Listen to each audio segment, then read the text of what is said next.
Inson qadri loyihasining navbatdagi soni bilan xizmatingizda Kamina Murod Saidzood.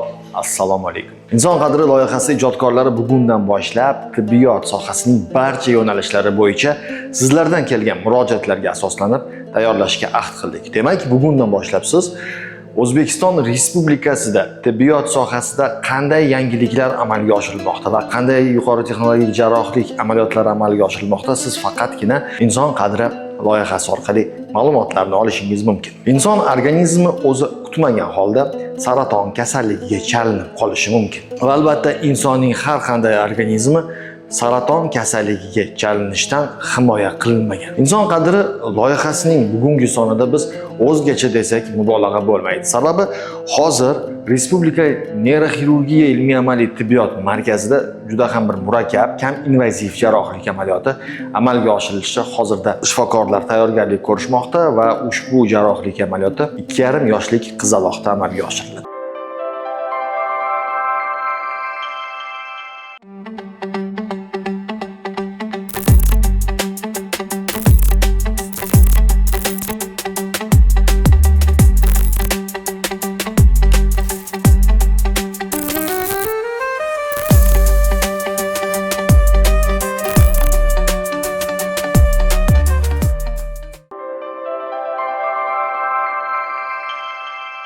Hozir biz bemor bo'ladi son arteriyasini selingi usulda kategorizasiya amaliyotini bajaryapmiz. Bunda maxsus uskuna, bu holatda intravitr deb ataymiz.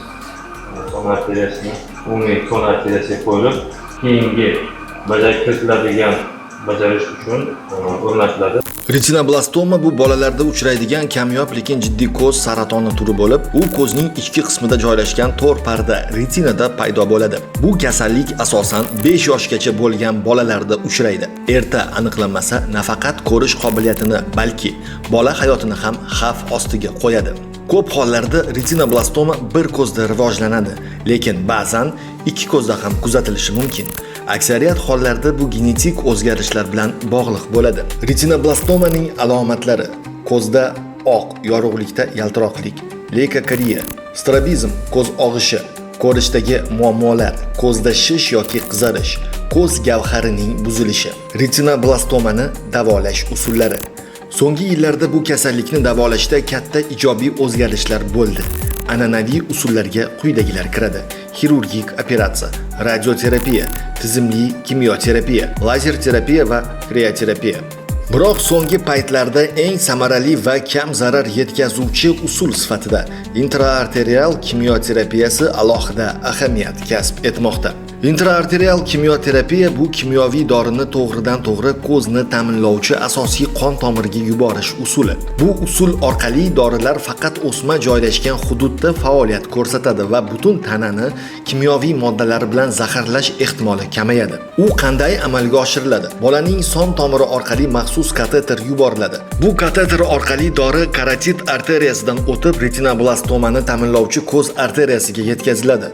Superselektiv deb atalishining sababi aniq va lokal tomirni topib, faqat o'sha orqali dori yetkazilishi. Odatda 1 marotabadan 3 marotabagacha amaliyotdan so'ng shunday davolash yetarli bo'lishi mumkin. Uning afzalliklari: ko'p hollarda ko'zni va ko'rish qobiliyatini saqlab qolish mumkin. Umumiy kimyoterapiyadagi kabi og'ir asoratlar, immunitet pasayishi, og'iz yallig'lanishi, bosh aylanishi kam bo'ladi. Davolash vaqti qisqaradi. Bemor statsionarda kamroq vaqt qoladi. Qanday holatlarda intraarterial kimyoterapiya tavsiya etilishi mumkin? O'sma o'lchami katta bo'lsa ham, lekin ko'zni saqlab qolish imkoni bo'lsa, an'anaviy kimyoterapiya samara bermagan bo'lsa, ikkinchi ko'z ham zararlangan bo'lsa va xirurgik olib tashlash ehtiyot qilinishi kerak bo'lsa. Hozir bizda maxsus yo'naltiruvchi kateter va yo'naltiruvchi o'tkazish yordamida biz uyqu arteriyasi, umumiy uyqu arteriyasini kateterlash amaliyotini bajaryapmiz. Barcha yoshdagi bemorlarda maxsus tizimlar orqali uzluksiz arterial qon tomiriga sistemalar bilan uzluksiz maxsus suyuqliklar quyib borish ostida amalga oshadi. Chunki intraoperatsiya ichidagi insult asorat kuzatish xavfi juda yuqori. Bemor qarindoshlariga umuman barcha insonda savol tug'ilishi mumkin. Intraoperatsiya kimyoterapiya amaliyoti nima uchun kerak, nima uchun Bu narsani o'sha olimlar tomonidan qilingan, chunki traditsion kimyoterapiya, an'anaviy kimyoterapiya deymiz. Traditsion kimyoterapiya mavjud. Qaysi o'zining effektivligini ancha isbotlagan, hozirgi kunga ko'plab biz oldin davolab bo'lmaydi deb hisoblagan kasalliklarimiz ham traditsion kimyoterapiya yoki nur terapiyasi orqali davolanadi. Bu usulni o'ziga xos tarafi va afzalligi shundan iboratki, bemorlarda beriladigan dori miqdorining terapevtik qismi, ya'niki o'smaga ta'sir qilish kerak bo'lgan kimyoterapevtik moddani juda katta qismi bevosita o'sma qo'riqmasini o'zi tomonidan o'zlashtiriladi. Bu narsa o'smani lokal oziqlanishi qon tomirlari ichida kimyoterapevtik agent deymiz, ya'niki hozirgi vaziyatimizda kimyoterapevtik moddalarni juda katta qismi to'planishi va o'smaning regressi, kichrayishi, o'sma hujayralarining apoptozidagi o'limi deymiz, juda katta qism kuzatilishi hisobidan bemorda effektivlik darajasi juda yuqori. Undan tashqari, interaktiv kimyoterapiyaning yana bitta xususiyati bemorlarda sistem toksiklik, ya'ni tizimli toksiklik, kimyoterapevtik agentlarning bevosita jigar orqali filtrlanmaganligi yoki buyrak to'qimalari orqali filtrlanmaganligi hisobidan to'g'ridan-to'g'ri mahalliy nishon a'zoga ta'sir qilganligi hisobidan sistem toksiklik juda kam bo'ladi. Bevosita bolalarda sarg'ayish, teri rangining buzilishi, qosh to'kilishi, juda kuchli ko'ngil aynish, qon hujayralarining sezilarli toksik kamayishi kabi asoratlar bunday amaliyotlar davomida juda minimal.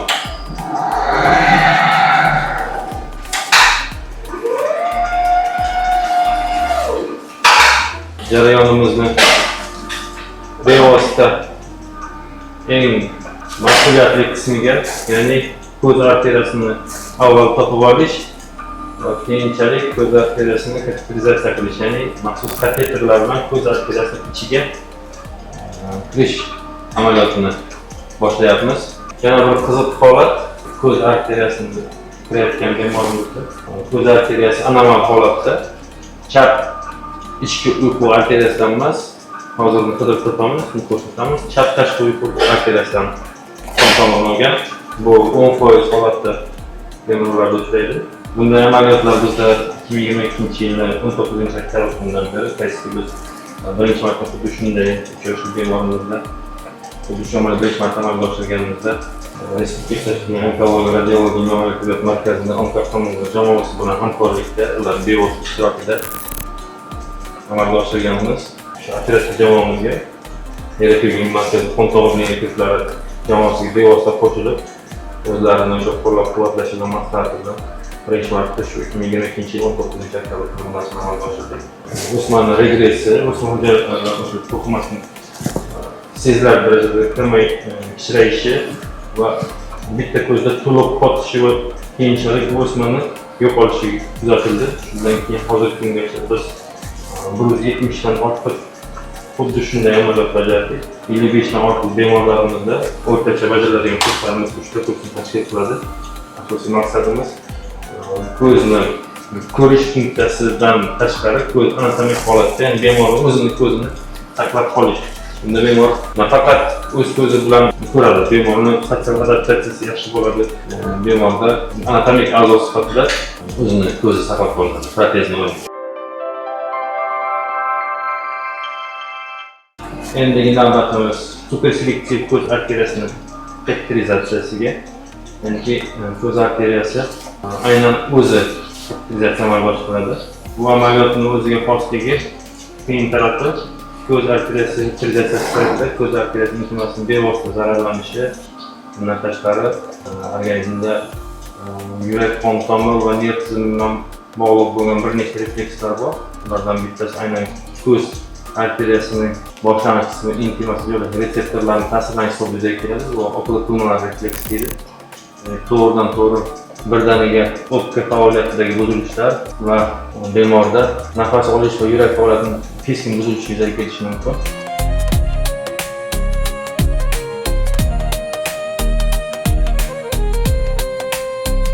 Barcha amaliyotni bevosita amalga oshirish va natijalarni qayd etish imkoniyatiga ega.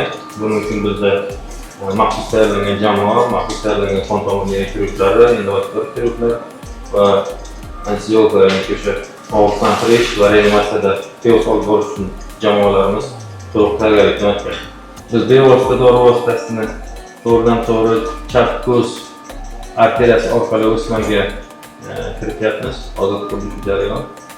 Barcha jarayonlarimiz to'liq rentgen nazoratida amalga oshiriladi. Sababi yuqorida aytib o'tirgandek, birinchidan o'sha ta'sir qiladigan kimyoterapevtik moddani miya to'qimasiga ta'sirini, kontaktini oldini olish, ikkinchidan amaliyotdan keyin kuzatiladigan tizimli nojo'ya ta'sirlar miqdorini kamaytirish. Jarayon maqsadi oziqlantiruvchi qon tomir orqali bevosita o'sma va kimyoterapevtik modda kontaktini amalga oshirish. Kontakt qancha uzoqroq vaqt davom etsa, o'smaga ta'sir, o'smani amaliyotdan keyin kichrayishi, qottishi, balki so'rilishi va klinik samaradorligi shunchalik yuqori bo'ladi. Hozirgi kunda bizni ko'z arteriyasini kateterizatsiya qilishning o'zimiz ishlab chiqqan takomillashtirilgan metodikamiz mavjud. Buni bevosita biz neyroxirurgiya markazimizni innovatsion neyroxirurglar tomonidan ishlab chiqilgan va shu usul orqali ko'z arteriyasi kateterizatsiyasi paytida, ya'ni ko'z arteriyasini maxsus kateterlar bilan kirish jarayonida bajariladigan, yuqori ta'kidlab o'tgan o'quv pulmonari refleks, yurak bilan bog'liq, o'pka bilan bog'liq asoratlar keskin kamayib ketdi. Hozir kunda bizni klinik amaliyotimizda deyarli bu reflekslar kuzatilmaydi. Bundan tashqari bir nechta shu aytish kerakki, biz eng yosh bemorlarimiz 25 kunlik chaqaloqni amalga oshirgan masalan, bu chaqalog'imiz ikki tomonlama retinoblastoma kasalligi bilan og'rigan va juda katta o'lchamlarga ega bo'lgan o'sma qayd etilgan edi.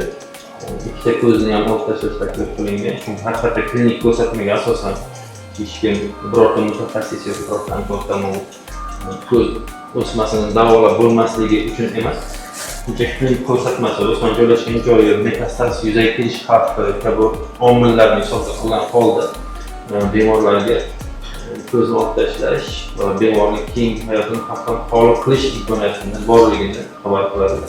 Ota-onasi bunday holatda bu chaqaloqni ko'zni olib tashlashga norozi bo'lgani uchun biz birinchi amaliyotda 25 kunlik chaqaloqlikdan amalga oshirdik. Hozir bolamiz 1 yoshdan oshdi. Hozir kunga ko'z o'smasi to'liq regress holatga qayd etgan. Hozir kunga bolamiz demak o'sish va rivojlanishida o'z tengqurlariga teng o'syapti. Hozirda bolamizda o'smani qaytalanish belgisi va ko'z atrofidagi struktur birliklar, ko'z nervi, yumshoq to'qimalar yoki miya to'qimasiga metastazlanish xavfi minimal. Uni o'sha ijtimoiy jamoada ham o'zini tutishida ham juda katta bu ahamiyatga ega. Chunki bevosita bolalar ko'zini olib tashlagandan keyin ham yashaydi. Ko'zi yo'q bola ham yashaydi. Lekin ko'zi bor bola hech bo'lmasa yaqinni ko'radigan, narsani shaklini ajratadigan, o'zining ko'ziga ega bo'lgan bola bu har qanday holatda ham afzal. Qaysi usulni qo'llashdan qat'iy nazar hech bo'lmaganda ko'zni anatomik a'zo sifatida qutqarib qolishga harakat qilish kerak. Interaktiv kimyoterapiya yoki lokal kimyoterapiya amaliyoti bevosita ko'rish funksiyasini saqlab qolishga asoslanmagan.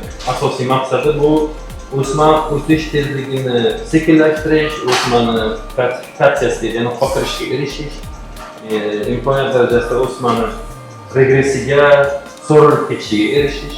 Bu jarayonda agar o'sma ko'ruv nervi ustida joylashgan bo'lsa va o'sha joyda qotadigan bo'lsa, bemorlarda ko'rish funksiyasini tiklanishi juda uzoq davom etadi.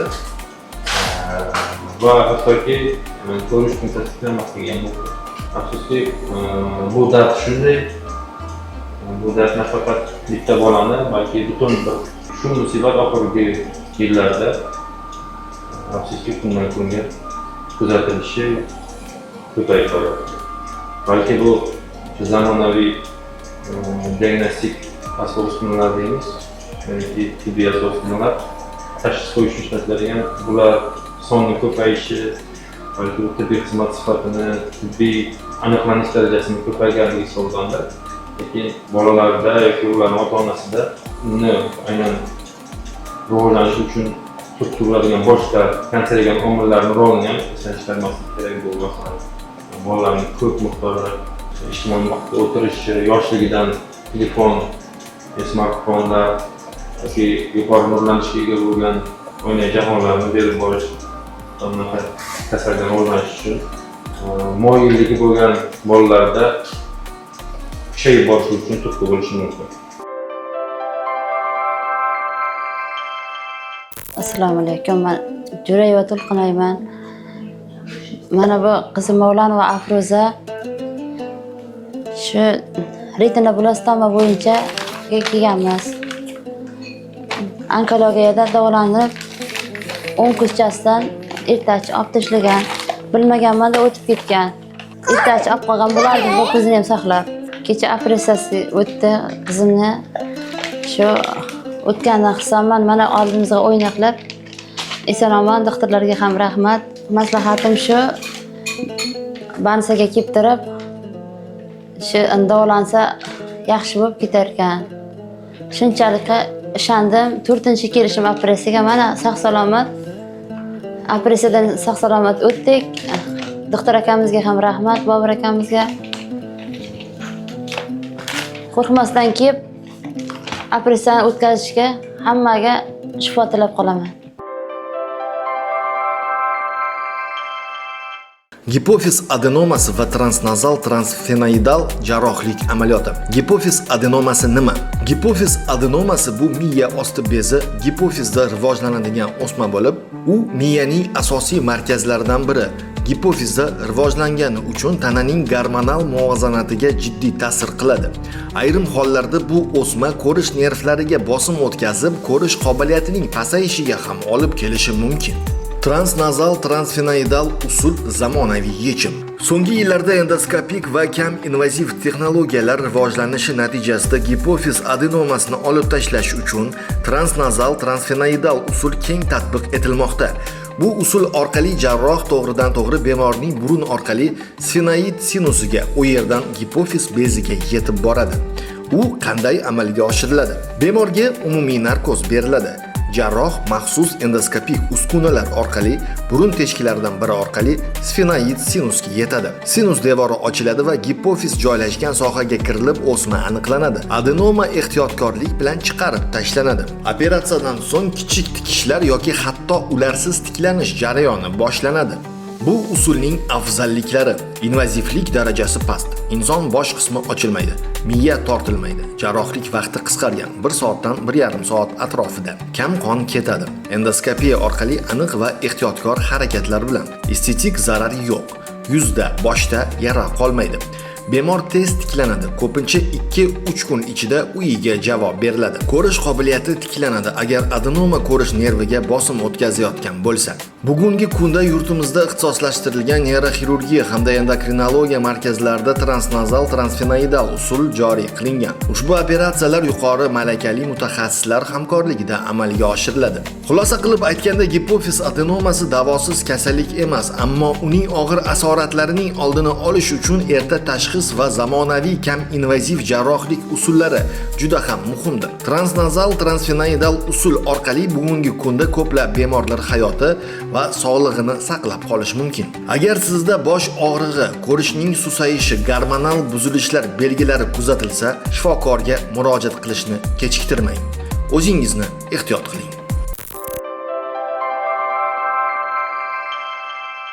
Surxondaryodan keldim. Shu bosh og'rig'i kasali bilan 15 yildan beri shu bosh og'rig'i kasali bo'lib, mana oxiri Toshkentga kelib respublikaning neyroxirurgiyaga aniqlashdi. Nasib bo'lsa mana operatsiya qilishmoqchi. Operatsiyaga chiqyapmiz. Doktorlar yaxshi, hammasi yaxshi qarashyapti. Kelgandan beri hammasi oldimizda, analizlarni ham yaxshi qilib, nima o'yinlar bo'lsa hammamizni aniq turibdi oldimizda, yaxshi qarab turibdi.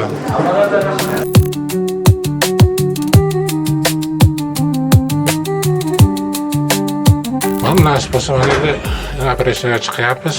Nasib bo'lsa operatsiya bo'lib, nasib bo'lsa eson-omon bola chaqamizni oldiga yorug'imizda borib olaylik. Doktorlar ham mana yaxshi qarashyapti. Kelganimizda hech bir muammo bo'lgani yo'q. Analizlarni qilishib, onun diagnozlarni aniq qo'yib, nasib bo'lsa mana operatsiyaga kiryapmiz. Endi sog' salomat eson-omon bola chaqamizni oldiga borib, yorug'imizda yuraylik.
Kasal hipofiz adenomasi kasalligi chalingan hamda o'sha hipofiz bezi ko'p gormon ishlab chiqaradi. O'suvchi gormon. Chechin oyoq suyaklari o'sgan, yuzlari o'sgan suyaklari butun ichki organlarni anaqalar ham o'sadi-da, agar vaqtida uni operatsiya qilib qo'ymasa.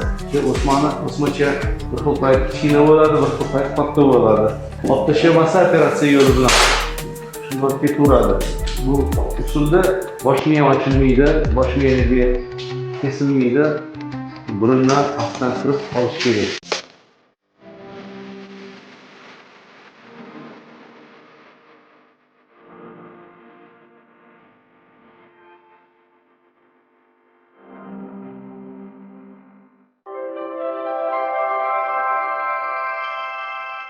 Loyihamizga ajratilgan vaqt ham o'z nihoyasiga yetib borar ekan. Inson qadri loyihasi ijodkorlari hamda Respublika neyroxirurgiya ilmiy amaliy tibbiyot markazi mutaxassislari qo'ldan kelgancha mana shunday yuqori texnologik jarrohlik amaliyotlarini sizlarga havola etishga ahd qildik.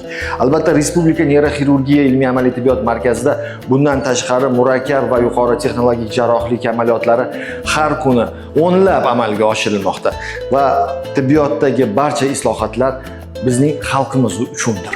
Inson qadri loyihasining kelgusi sonlarida tibbiyotga doir bo'lgan qanday mavzularni yoritishimizni istaysiz va qaysi manzillarga tashrif buyurishimizni xohlaysiz. Albatta siz murojaatlaringizni hozirda ekranlarda ko'rib turgan ijtimoiy tarmoqdagi bizning manzillarga yo'llagan holda biz bilan bog'lanishingiz mumkin. Yaxshilik va omonlikda ko'rishguncha sog' bo'ling.